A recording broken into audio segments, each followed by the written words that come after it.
रात के सन्नाटे में फोन बजता है। 3 बजे एक आवाज कर्कश और धीमी फुसफुसाती है, हेलो चर्च पिटी। नाम है, सवाल नहीं। रीढ़ की हड्डी में सिहरन दौड़ जाती है। कॉल कट हो जाता है। ये कोई आम प्रैंक कॉल नहीं है, ये है हेलो चर्च पिटी की कहानी की शुरुआत। कहते हैं ये बुरी किस्मत लाता है, कहते हैं ये किसी बुरी शक्ति को बुलाता है, कहते हैं जिसे ये कॉल आता है वो गायब हो जाता है। पर कहानियां तो बस कहानियां होती हैं, है ना? ज्यादा देर तक नहीं।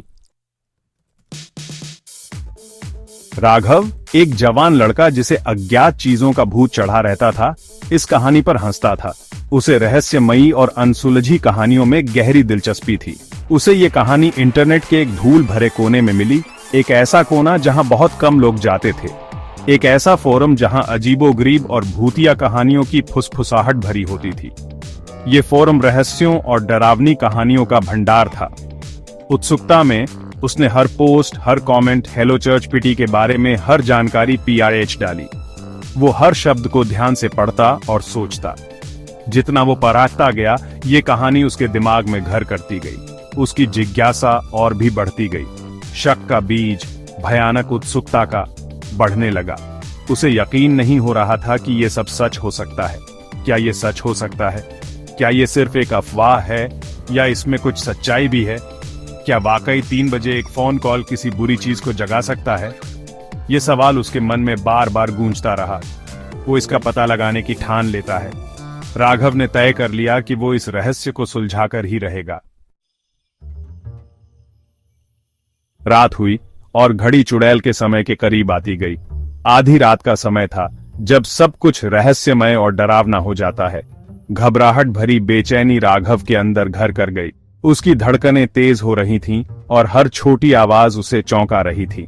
अपने मन की आवाज को जो उसे रोकने के लिए चिल्ला रही थी, नजरअंदाज करते हुए उसने अपना फोन उठाया। उसे पता था कि यह सही नहीं है, फिर भी वह रुक नहीं सका। उसकी उंगली कॉल बटन पर आकर रुकी। नंबर 300M उसे घूर रहे थे। यह एक ऐसा नंबर था जिसे उसने पहले कभी नहीं देखा था। उसने एक गहरी सांस ली और कॉल दबा दिया। उसके दिल की धड़कनें और तेज हो गईं। सन्नाटा। लाइन में खड़खड़ाहट हुई। कमरे में अजीब सी ठंडक फैल गई। फिर एक आवाज, कर्कश, धीमी, भद्दी। हेलो चर्च पिटी। यह आवाज किसी और दुनिया की लग रही थी। फोन राघव के हाथ से फिसल गया, जमीन पर गिर गया। उसकी आंखें चौड़ी हो गईं। उसका खून सूख गया। वो अकेला नहीं था। कमरे के कोने में एक छाया हिल रही थी। कमरा भारी हो गया। हवा में एक अनदेखी मौजूदगी का एहसास होने लगा। हर कोने में एक अजीब सी ठंडक थी, जैसे किसी ने कमरे को बर्फ की चादर से ढक दिया हो। परछाइयां उसके देखने के दायरे में नाचने लगी। वे दीवारों पर अजीबोगरीब आकृतियां बना रही थीं, जैसे कोई अदृश्य शक्ति उन्हें नियंत्रित कर रही हो। एक ठंडी हवा कमरे में घूमती हुई महसूस हुई, हालांकि खिड़कियां बंद थीं।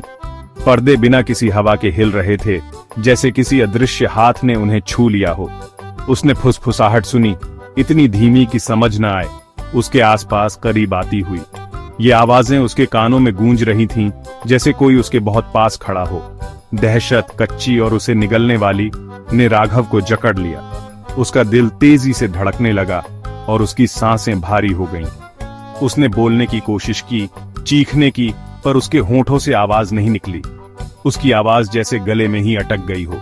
वो पीछे हटा, उस अनदेखी शक्ति से दूर, जब तक उसकी पीठ दीवार से नहीं टकरा गई। और फिर सन्नाटा। फुसफुसाहट बंद हो गई।